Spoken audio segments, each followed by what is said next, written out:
Hello and welcome to the Fit and Free podcast. This is a podcast for women who want it all, to feel strong and confident in their bodies, as well as enjoying a sneaky mug on a Friday night. I'm an exercise physiologist and sports nutritionist, here to teach you how to achieve your body goals without food and your body controlling your life. So let's jump in.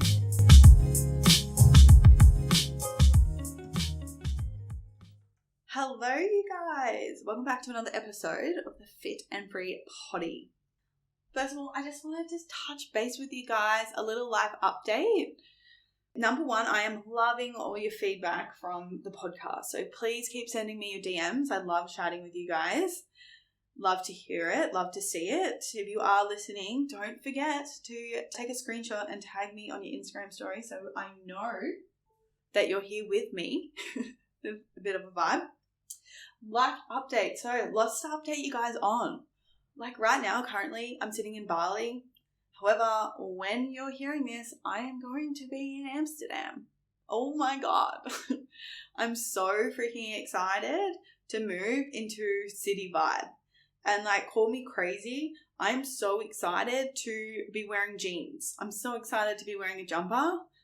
But that's simply because like I've spent, the last 10 months living in Indonesia where I literally start sweating as soon as I go outside.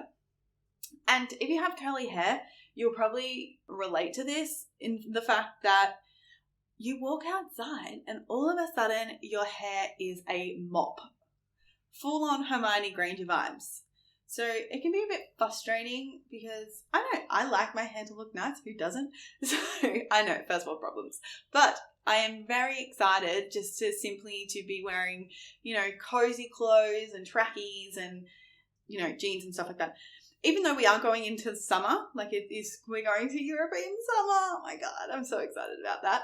First European summer. The Netherlands is not like your full summer vibe, right? It's not Indonesia. So we're flying to Amsterdam, and on that exact weekend, my bestie just happened to be in Amsterdam. So, oh my God, you have no idea how excited I am to see her. So we're going to be spending full day together. Then we're going on a little vacay. Actually, we're going on a family holiday with Niels' family, which I'm really excited about. We're actually going to the Caribbean. We're going to the Dominican Republic.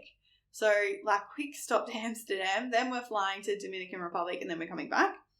And then we're going full-blown summer vibes. We're going to the Malfi Coast. Yes, so cliche, but so excited about it. And then we are also going to the Greek islands as well. Oh my God. So many things, and I'm so excited. So get ready for European summer content. At the moment, I'm currently building my wardrobe as well. I'm a little bit afraid that I'm going to run out of time, but I just made an order off Jerf Avenue and I ordered a blazer and some really nice pants and a shirt, which I'm so excited about. It's going to be there when I get to Amsterdam, and yeah, I'm full on vibing. So that's that. Other than that, everything in terms of the Fit and Free Academy is absolutely thriving. All of the girls are absolutely killing it, and I am loving watching their progress. They're getting stronger, better relationships with food, getting periods back, fueling their bodies correctly, just like an all-round vibe.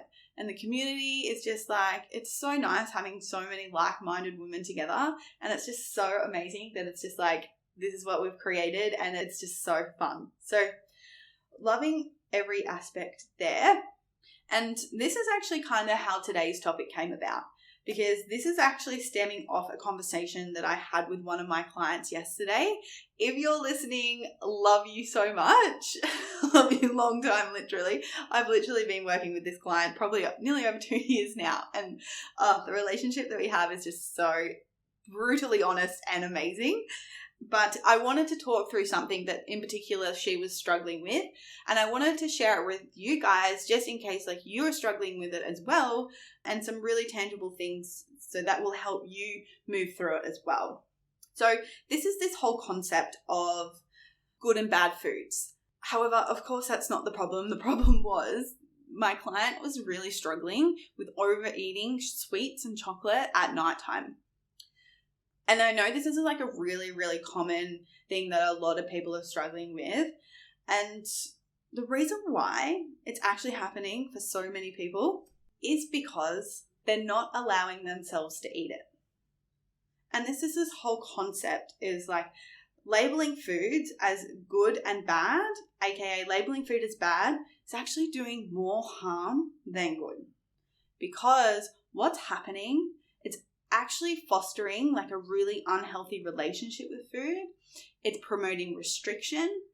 And as soon as we have any sort of restrictions in our diet, the inner rebel comes out on us and is like, oh, bitch, I'm going to eat that because I'm not allowed to do it. And all of a sudden, you lose control. You lose control and eat all the sugar. So this is why I wanted to break down kind of what we've been going through with this particular client and kind of the sequence of events that's moving us forward.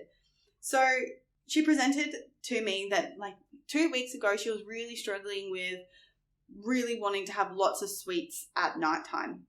So what did we do? We unpacked why she was struggling.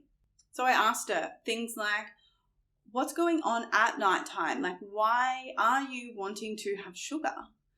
The first thing that she said to me, she was like, well, because it's forbidden. Like, I'm not allowed to have more than one serve of Maltesers. I can't have an ice cream and chocolate. I can't have this and that. And then I asked her, why? Why can't you have multiple things? And then she replied as, well, growing up, like I wasn't allowed to have dessert unless I'd finished my meal. I wasn't allowed to have more than one sweet after dinner. And I wasn't allowed to have it a lot of the time unless it was like a treat. You know, it was a perceived, like I'd done something good and then the only reason I could have it is because it was like, you know, well done, celebration. So what was actually happening is that she would allow herself to have a chocolate, right? Then after eating that chocolate, she wasn't necessarily satisfied. So then she would constantly have that internal battle of, I can't have any more. I can't have more. Nope, nope, nope, nope. But eventually, fuck it. I'm going to eat all of it. And goes into the cupboard and then loses control. So what was actually happening is because she still had these mental restrictions of, I can only eat this if it's a treat. I can only have one. I can't have two because that's bad. Or I can't have more of one serving of this food. Therefore it's bad and I can't have it. Right? All these rules that she has created in her head causing this restriction on this food.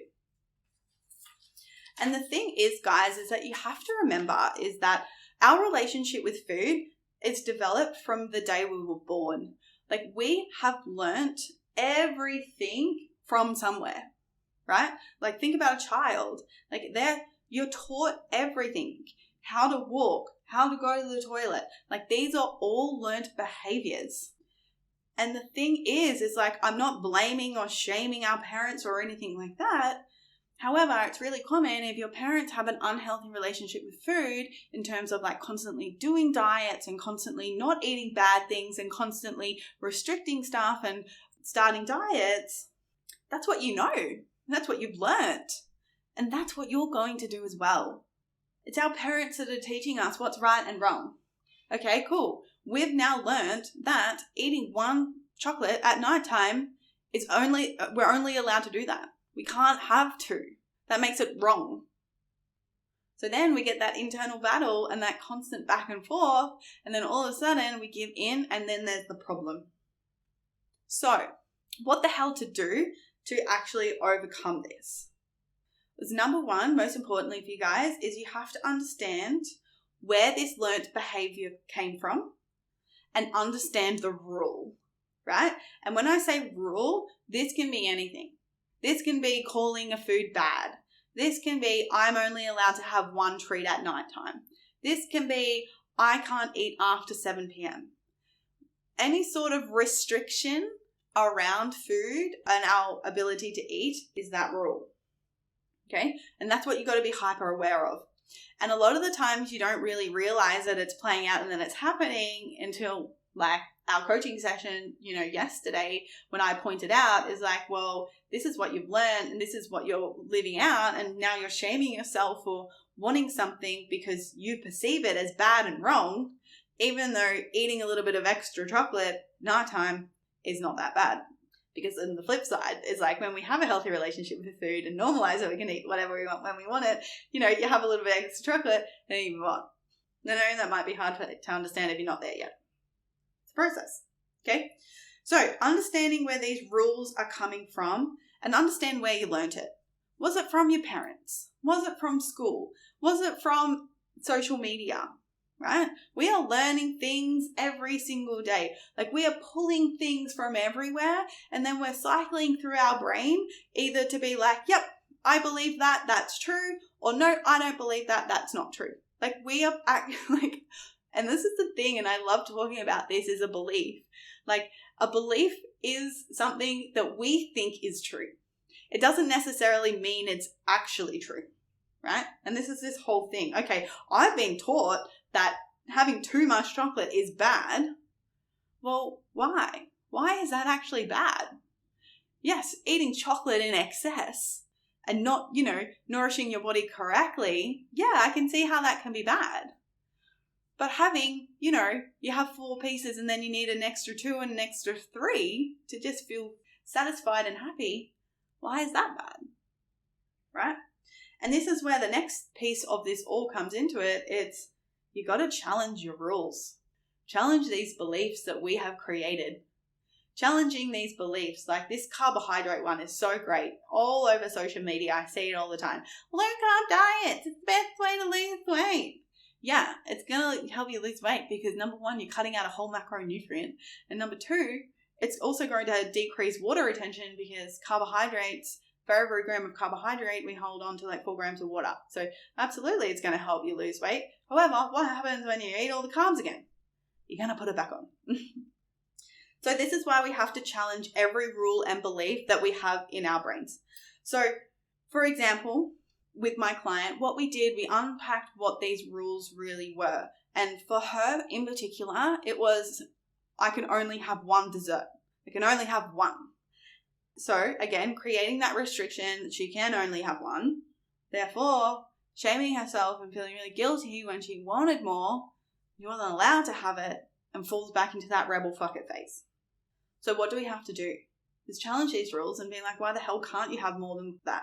More than a little bit more than 1 ice cream? And this is this whole piece, and it's intuitive eating principle number 1 is giving yourself full permission to eat what you want when you want it. And this is normalizing food. Because when we have a neutral feeling with food, as in I can eat this today, I can eat this tomorrow, and that is fine, the novelty and the excitement of these foods wears off. So how to know if you have like some restrictions in place in your diet? A really big red flag is that you're getting really excited about eating something. You're like, oh my God, yes. Yes, of course, there's an element of like food brings joy, food is happy, like ultimate foodie over here. Like I'm here for it. However, there's this different energy between like, I want something so much because I haven't had it in 2 years versus, oh my God, I'm so excited to go out for cocktails and a pizza on Friday night and it's just going to be a vibe, right? There's 2 different energies there. The problem lies if you're in that category, in that basket of, oh my God, I'm so excited to eat this because I haven't eaten it for like so long and then I'm probably not going to allow myself to eat it again because like it's bad. Okay, that's a big red flag that you might have this problem.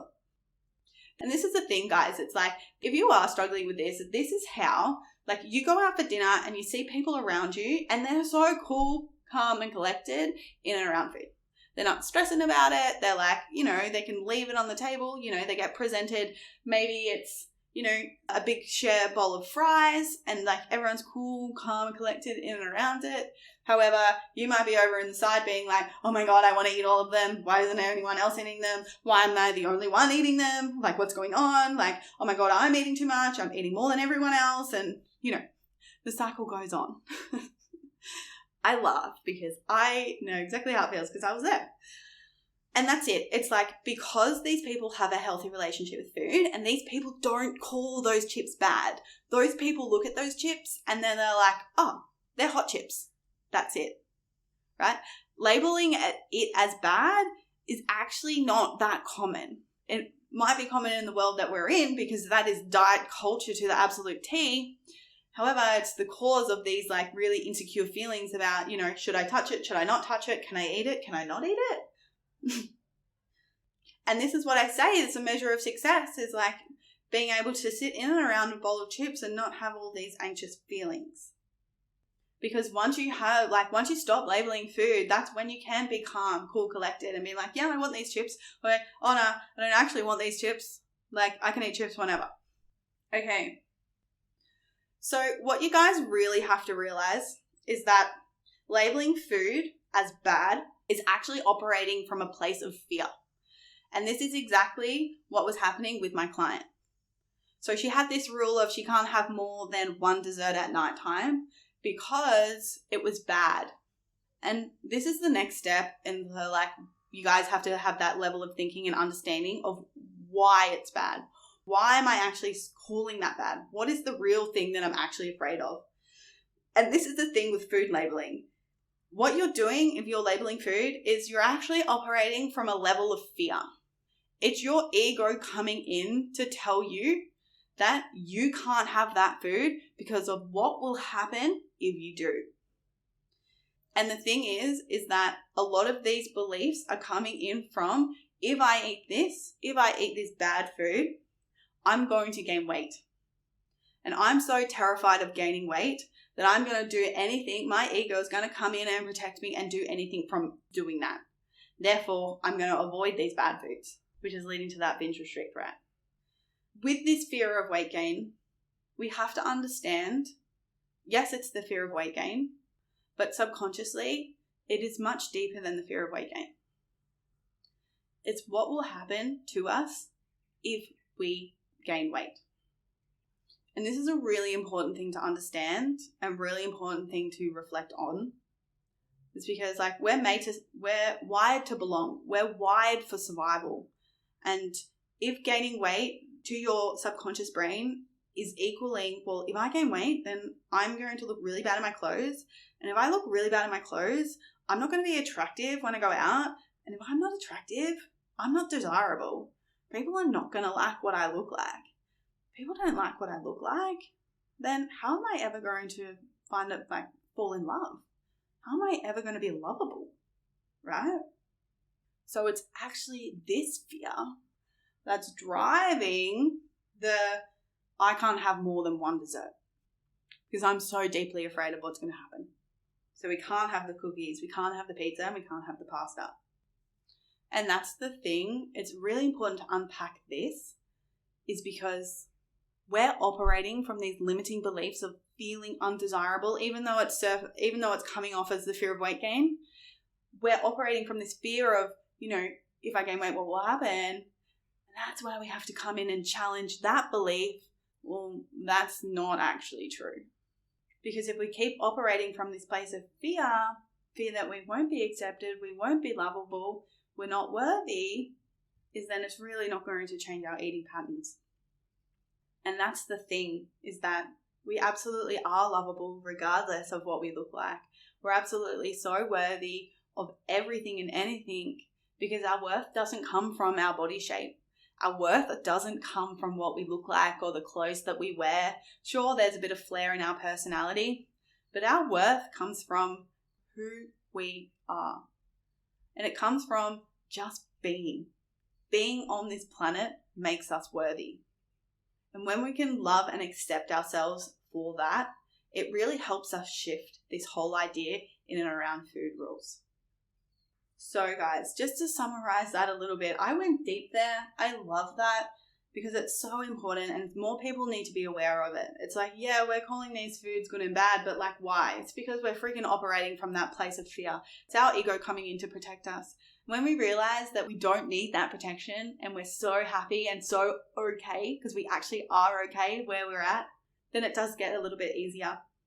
And the thing is with all of this, guys, it's like we are taught all of this from, from school, from our parents, from university. Like, the food pyramid, like you can only have these certain amounts of food. And like the national dietary guidelines, where a lot of what I prescribe as nutrition advice is stemming from, is like you should only be having X amount of discrepancy foods a day.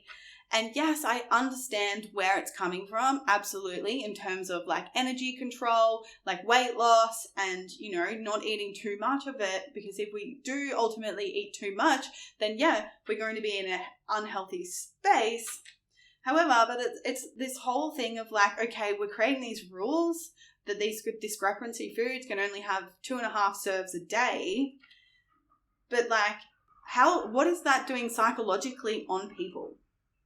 If that's making people fear foods, and if that sort of information is making people, feel bad and feel guilty about having them, even in just like moderation and small amounts, if this sort of information is, making people terrified of eating them, then is it really that helpful? And especially coming from a space of like perfectionism, like us perfectionists, we like things to be perfect.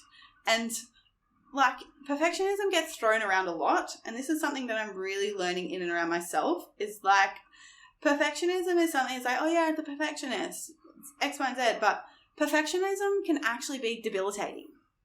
Like there are so many times in my life, like literally last week, that something I perceived wasn't good enough, and I could not stop thinking about it, and it was derailing me, sending me into a spiral, and it triggered me, and it was this big thing, and it was like one thing not being perfect. And I talk about this in relation to like good and bad foods, is because like as a perfectionist, it's like, well, I can't have that bad food, and I need things to be perfect, and if I have that, I'm so not okay with the uncertainty of the perceived weight gain that I am projecting now that's going to happen, even though that's not necessarily true. That's my truth and what I'm projecting and thinking that's going to happen, when in reality, it's not. So I understand nutrition education is really, really important in teaching people like about proteins and fats and carbs and like, foods that are high in saturated fat and foods that are lower in saturated fats and things that we should have more often. Like, absolutely, I'm so here for this. Like, don't miscrew what I'm saying right now and being like, oh my God, she's saying to eat chocolate every meal. No, that's not what I'm saying.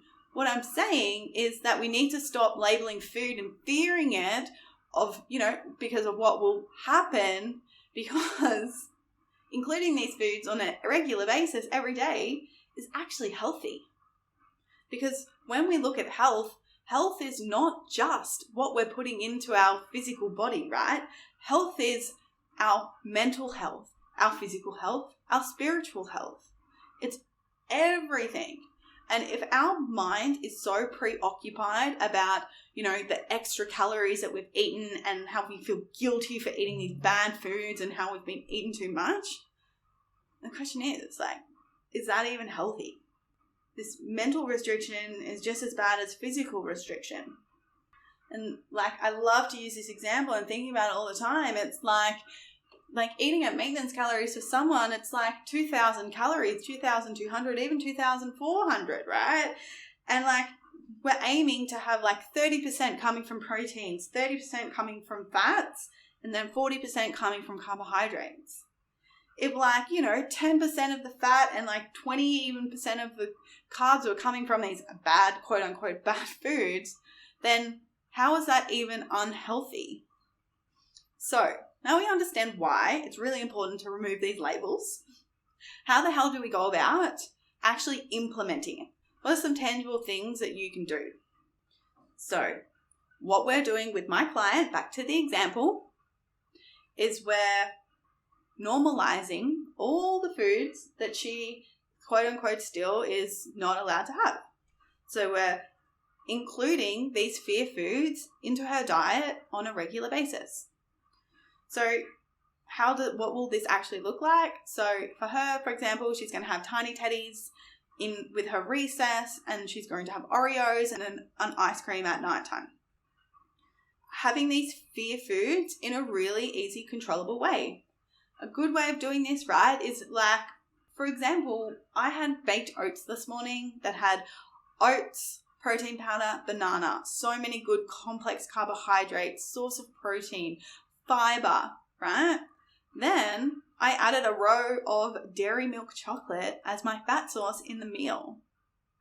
Like, how freaking satisfying is that? And how freaking delicious is that? I was full, I was satisfied, and I didn't even need to eat another meal because I was literally like so full until lunchtime. Normally I'll have a little snack, but that got me through and I was frothing. And that's the thing, guys. It's like we're so afraid of eating more, but it's like, remember, the body has its natural thermostat of its hunger and fullness cues. So if you do eat more, say at one meal, right, it's then going to affect your hunger for the next meal. Maybe you won't be as hungry, or maybe you can eat a little bit later, or, you know, we're so quick to jump to these negative things because a lot of our decisions are really based in and around fear. Fear of what will happen to us if we do it. So I'll keep you updated on my client and how she's going in terms of, increasing her fun foods during the week and really creating that really, neutral place. And that's where I want everyone to get to. And I personally believe that we need to get into that neutral place before we even think about going into a calorie deficit and dieting. And that's why in the Fit and Free Academy, literally I have 3 phases. The first phase is I call it repair. And this is the place where we get to heal our relationship with food. We get to make sure our metabolism is healthy and up and running in terms of making sure we're getting rid of any signs and symptoms of long-term restriction. So, hormone imbalances, poor digestion, not seeing body composition changes.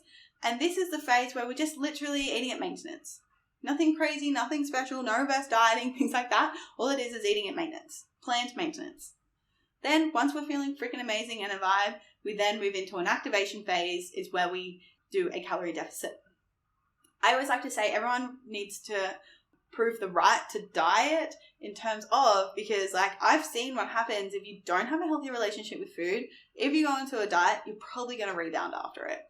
Any sort of restriction on top of restriction equals death. No, it doesn't equal death. It just equals a failed diet attempt. So super important. And then, of course, the third phase is moving into that maintenance period of learning how to maintain those results without falling off the bandwagon. So, guys, I hope that really gave you an insight of why we really need to remove the good and the bad foods, and how the bad food labeling and any sort of food rules can actually be the reason why you're overeating and losing control of your food. And, always, I really hope I'm in the back of your mind being like, restriction fuels obsession,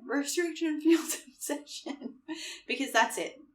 If we restrict, that's when we come into these binge restrict cycles. So I really hope this was helpful. Send me a DM if it was. I'd love to hear from you guys. And I will see you in the next episode.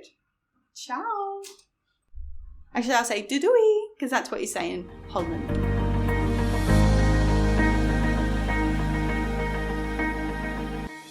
The number one challenge that all my clients face before we start working together is a lack of clarity on how much and what to eat to lose weight. Often they are making 2 huge mistakes: constantly trying to skip meals or eat under 1,600 calories. Secondly, only allowing themselves bad foods like chocolate on the weekend, but end up binging, all to tell themselves they're going to start again on Monday. If you feel like you have tried every diet under the sun and still can't figure out what to eat to achieve your weight loss goals, take my free 2-minute quiz. You can find the link in the show notes down below. And it will help you figure out exactly what you're doing wrong with your nutrition and exercise, and exactly what to do to fix it, so that you can finally be confident in your body and achieve your weight loss goals.